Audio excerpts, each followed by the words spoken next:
Salut à tous, j'ai des questions sur les LUT, les Lookup Tables. Pour ceux qui n'y connaissent rien, je vous explique aujourd'hui comment on s'en sert, comment on doit s'en servir, et je vous recommande aussi un pack qui est vraiment intéressant, je trouve, en ce moment. Alors qu'est-ce qu'un LUT, un Lookup Table? C'est en fait un petit fichier qui est reconnu par un logiciel de montage vidéo comme DaVinci Resolve, Final Cut ou Premiere Pro, et qui va servir à travailler la couleur d'un plan. Il y a différents styles de LUT. Aujourd'hui on parle de LUT créatives qui servent à donner un look, un style, à un plan vidéo en un seul clic. On pourrait avoir un rendu identique en travaillant le plan à la main pendant plusieurs dizaines de minutes ou pendant plusieurs heures, mais là, en un clic, on a un look qui nous plaît à appliquer à ce plan. Il y a 3 points qu'il faut bien avoir en tête quand on pense à travailler avec des LUT.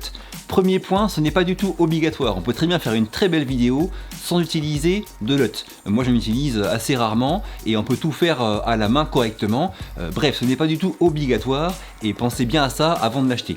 Deuxième point, c'est que le LUT c'est pas magique. Si vous utilisez un LUT Camcorder, c'est pas pour autant que vous aurez le rendu de Camcorder. Avant, il y a quand même une chose à savoir, c'est qu'il faut que la vidéo soit sympa, que le plan soit sympa, et il faut que le plan que vous étalonnez soit aussi bien corrigé au niveau balance des blancs, au niveau contraste, et seulement après on y applique un LUT. Ça on le verra après sur DaVinci Resolve, je vous montrerai comment moi je fais pour corriger la balance des blancs et comment corriger un plan avant d'y appliquer une LUT, c'est vraiment important. Et enfin, troisième point, c'est que une LUT ça s'utilise avec une intention créative, artistique.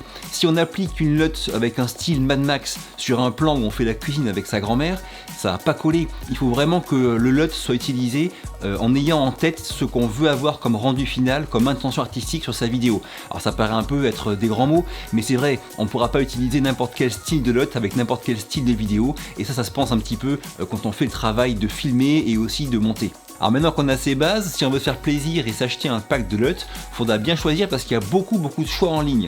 Depuis plusieurs années, beaucoup de youtubeurs proposent leur propre pack de LUT. Il y en a plein, il y en a des très bons, d'autres qui sont moins bons. Et savoir à l'avance est impossible. Une fois qu'on paye son pack de LUT, on ne peut pas le rendre et se faire rembourser. Donc il faut vraiment avoir une grande confiance dans la personne à qui on achète un pack de LUT. On peut être un très bon vidéaste, un très bon réalisateur, un très bon monteur, mais être pas forcément hyper bon dans la réalisation d'un pack de LUT. Enfin, un pack de LUT peut convenir à une personne et pas à une autre, tout dépend comment il va être utilisé, comment la personne saura s'en servir, et donc c'est vraiment difficile de conseiller un pack de LUT à quelqu'un, c'est pour ça que je ne le fais jamais jusqu'à aujourd'hui. Alors pourquoi jusqu'à aujourd'hui? Parce que tout récemment, j'ai vu que une vingtaine de professionnels se sont réunis pour proposer un gros pack de plus de 100 LUT. Dans ces professionnels, on a des noms comme Camcorder, Matt Como, Ben TK, Allen Palandar, Chris Rogers et encore une quinzaine d'autres très connus et dont on connaît vraiment la valeur du travail. Et donc ces LUT, c'est pas n'importe qui les fait. J'ai entièrement confiance dans leur travail et j'ai téléchargé et acheté ce pack de LUT. J'ai commencé à m'en servir et je vous montrerai dans la foulée comment ça rend et comment il fonctionne, comment on doit l'utiliser. Bref, c'est vraiment un pack de LUT dans lequel moi j'ai entièrement confiance, dont je suis pour l'instant pleinement satisfait et que je trouve vraiment très intéressant. Alors 2 points, premier point au niveau de la communication, ils disent qu'il n'est en ligne que pour encore 5 jours. Pourquoi, je sais pas. S'il est bon, pourquoi il ne le laisse pas en ligne, quitte à monter un peu le prix après les 5 jours de promotion. Ça on verra, je pense qu'ils vont sûrement le laisser, hein, c'est mon avis. Mais en tout cas pour l'instant, officiellement, il n'est en ligne que pour 5 jours. Donc je vous mets le lien en description pour ceux qui veulent aller voir. Autre point, on m'a demandé sur Facebook hier si 70 € c'était pas un petit peu cher pour un pack de LUT. C'est un peu compliqué d'y répondre, tout dépend de vos besoins, de vos envies, de votre budget. Moi en ce qui me concerne, je fais de la vidéo quasiment tous les jours. Donc avoir un pack de LUT en lequel j'ai entièrement confiance, qu'il y a plus de 100 LUT et que je peux l'utiliser sur plusieurs années, 70 €, pour moi c'est rien du tout pour ça. Je préfère ça plutôt que de payer 4 € le LUT à un créateur dont je ne connais pas vraiment la performance dans la création de LUT. Là au moins je suis sûr de leur travail, j'ai déjà vu leurs résultats et je suis content des LUT, et 70 € pour ce que j'ai acheté, c'est vraiment pour moi hyper intéressant. C'est sûr que pour celui qui fait peu de vidéos, qui n'a pas besoin vraiment de LUT et qui ne sait pas trop comment les utiliser, c'est hyper cher. Après c'est à vous de voir ce que vous voulez en faire. En tout cas, ceux qui sont prêts à y mettre l'argent et qui ont les connaissances pour s'en servir correctement, vous ne serez pas déçus. Voilà, maintenant on passe sur DaVinci Resolve et je vous montre à quoi ressemble ce pack de LUT, comment on l'installe et comment on doit s'en servir pour avoir un bon rendu. Alors premier point, l'installation des LUT. Pour commencer, vous allez donc télécharger le pack de LUT, le mettre dans un dossier de votre choix, et après dans DaVinci Resolve, il faut aller dans l'engrenage ici en bas à droite, descendre sur gestion de la couleur ici, et tout à fait en bas vous avez les LUT, et là vous avez ouvrir le dossier LUT. Vous cliquez dessus, ça vous ouvre tout le dossier de vos LUT DaVinci Resolve. Là-dessus, vous allez pouvoir tout simplement aller prendre votre dossier dans lequel vous avez téléchargé vos LUT et tout simplement mettre les LUT dans le dossier de LUT de DaVinci Resolve. Voilà, c'est aussi simple que ça. Une fois qu'ils y sont, on va revenir sur DaVinci Resolve, il va falloir mettre les listes à jour, ce qui permettra à DaVinci Resolve d'aller voir s'il y a de nouveaux LUT ajoutés dans le dossier des LUT, quoi. Une fois que c'est fait, enregistrez et vous quittez. Maintenant, vos LUT sont disponibles sur DaVinci Resolve. Alors pour l'exemple, j'ai pris 3 petites séries de 2 ou 3 plans là, pour vous montrer un petit peu comment ça marche. Alors on va commencer par cette petite série là qui a été filmée en Italie. Je vais aller sur l'onglet couleurs et comme je vous l'ai dit en intro de cette vidéo, la première chose ça va être de travailler chacun de ces plans pour ramener une balance des blancs correcte, une saturation, un contraste qui nous plaise. Bref, d'abord on corrige un petit peu ces plans. Donc celui-ci, on va déjà changer le libellé de ce nœud, on va l'appeler primaire pour les corrections de base qu'on va faire. Donc déjà on va s'occuper de la balance des blancs. Il y a plusieurs façons de faire. Déjà au niveau des vector scopes là, de la parade ici, on peut déjà voir des petits défauts s'il y en a. Là peut-être que sur les hautes lumières ici, on voit qu'il y a peut-être un peu plus de vert et de bleu à cet endroit là de la courbe. Peut-être qu'on peut ramener ça avec les hautes lumières ici pour remonter un petit peu les rouges par rapport au reste. Là on est déjà pas mal. On peut aussi s'occuper de la balance des blancs avec la pipette qui est là, comme j'en ai parlé récemment. Je clique dessus, je vais prendre un objet dont je suis sûr qu'il est blanc sur l'image. Donc par exemple, hop, ce bateau là à cet endroit là, je clique et là ça me corrige automatiquement la balance des blancs. Je vérifie ce que j'ai ici, on n'est pas trop mal non plus sur Vectorscope. On peut aussi des fois sur des plans avoir besoin de corriger les noirs, donc voir qu'on est bien aux mêmes valeurs sur les parties noires de l'image, et ça on peut le faire ici avec les basses lumières si on veut ramener un petit peu, remonter un petit peu les lumières rouges et baisser un petit peu les lumières vertes. Donc on déplace un petit peu tout ça. Voilà, quand c'est fait, je réajuste l'ensemble des basses lumières pour qu'on vienne toucher le bas le 0 quoi en fait, et pareil sur le haut, là on n'est pas trop mal. Ici cette image elle est déjà un petit peu corrigée, ça a été filmé en dessiné like, donc un profil de couleur on va dire un petit peu plus plat que du normal. Je vais remonter un peu la saturation légèrement à 54. Si je voulais, je pourrais aussi notamment sur ce plan là ajouter un petit peu de netteté. Tout ça j'aurais pu le faire en différents nœuds, mais bon, pour l'exemple je concentre tout sur ce nœud là. Voilà, je vérifie en grand écran comment ça rend. On n'est pas trop mal sur le rendu que je voulais. Est-ce qu'il y a besoin de s'occuper un petit peu des courbes pour tonifier un petit peu le contraste, peut-être rajouter un petit peu de petite courbe en S qui modifie aussi du coup un peu les couleurs et la saturation. Donc voilà, du coup je vais rebaisser, non je suis bien, voilà. Donc là sur ce plan là j'ai ce qu'il me fallait.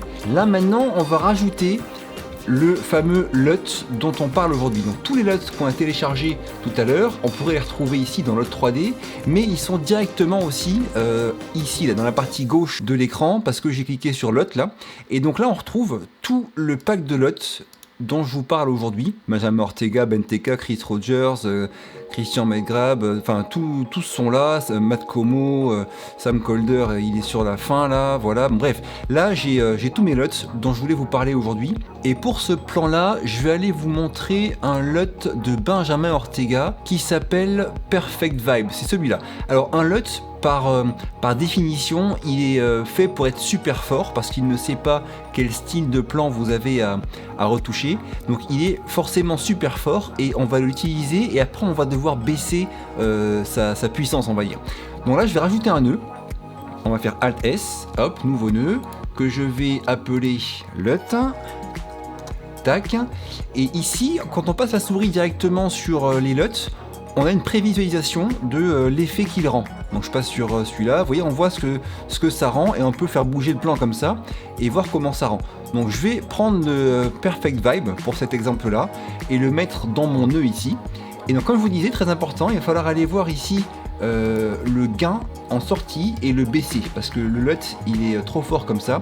En général je mets autour de 0,5 moi la puissance l'intensité du LUT, ça me suffit amplement. Donc là, si je regarde un petit peu comment ça rend, là je suis avec LUT et là je suis sans LUT. Donc vous voyez, c'est vraiment une retouche légère qui donne un look à l'image.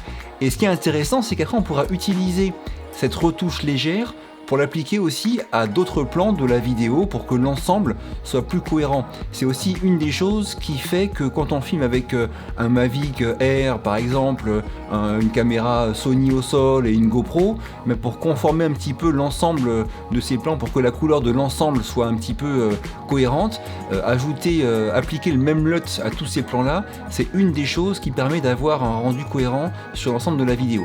Donc pour faire ça, on va aller sur le plan suivant. Et ce plan suivant, on va faire comme pour le premier, on va commencer par retoucher rapidement tout ce qui est balance des blancs. Donc là, je vais venir cliquer ici sur le blanc du parasol, hop, qui va me corriger un peu normalement la balance des blancs. Là, je suis un petit peu trop haut dans la parade, là, je vais baisser un petit peu les hautes lumières.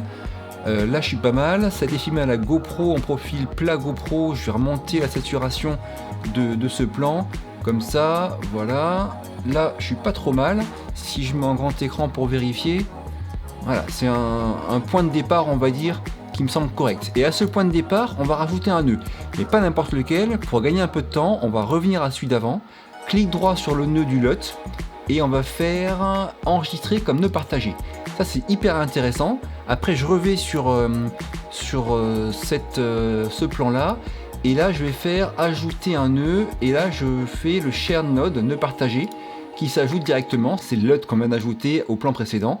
Et directement, j'ajoute le même nœud avec la même intensité, le même gain à ce plan-là. Donc on voit avec le LUT et là sans le LUT. Donc vous voyez, c'est vraiment c'est visible, mais c'est pas non plus du grand n'importe quoi. Ça donne un style à ces deux plans-là.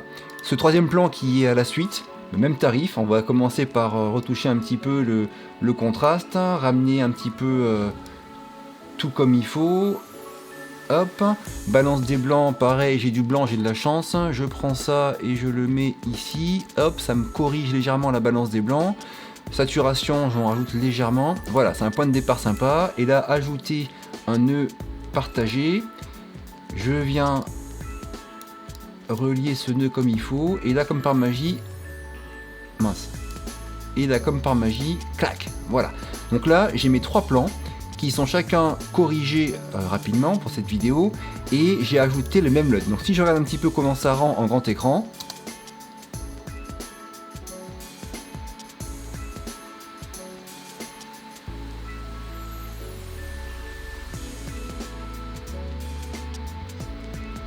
voilà, là c'est un exemple avec ce LUT de Benjamin Ortega. Alors, pour finir, on va prendre ces deux plans là, on va aller sur la partie étalonnage. J'ai déjà fait les retouches primaires de contraste et de balance des blancs, et voilà, on va parler un petit peu du reste des LUT. Alors pour votre information, certains créateurs ont fait des packs de LUT qui sont plus on va dire pour du S-Log. Par exemple, Benteka, il a fait 3 packs de LUT, dont 2 sont pour du S-Log 2. Donc ce sont des LUT qui sont à mi-chemin, on va dire, entre le LUT créatif et le LUT de normalisation, pour passer du log à du Rec 709 par exemple. Ce plan là, moi je l'ai filmé en dessiné like et pas en log, mais bon, si je prends un LUT qui est fait pour du log, ça va être beaucoup trop fort, je pourrais baisser après. Il n'est pas impossible de s'en servir quand même et puis d'ajuster les gains, mais c'est pas étudié pour ça, on va dire. Moi ça va être plus dans ce pack là de LUT de Benteka que je trouverai des LUT qui vont m'intéresser.